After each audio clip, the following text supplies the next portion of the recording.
İlahi, sənə and verirəm müqəddəs məkanlara, sənə and verirəm Məkkiyə, Mədiniyə, sənə and verirəm yerin göyün mələklərinə.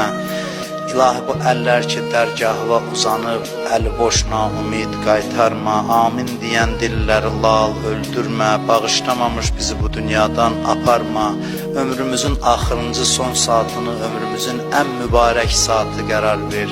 İmam Hüseyin əleyhissalamı son anımızda başımızın üstündə hazır elə, tezliklə Kərbəlanın ziyarətin bütün arzusunda olanlara bizə nəsib elə. Qiyamətdə İmam Hüseynin şəfaətindən bizi binəsib eləmə. İlahi, verdiyin neymətləri əlimizdən alma. Bizi neymətlərin qədrini bilməyə, şükürünü yerinə yetirməyə müvəffəq elə. Kimlər ki bizdən dua istəyiblər, iltiması dua deyiblər, xahiş ediblər ki onları da dua eləyək. O insanların da hamısının hacətlərini rəva elə.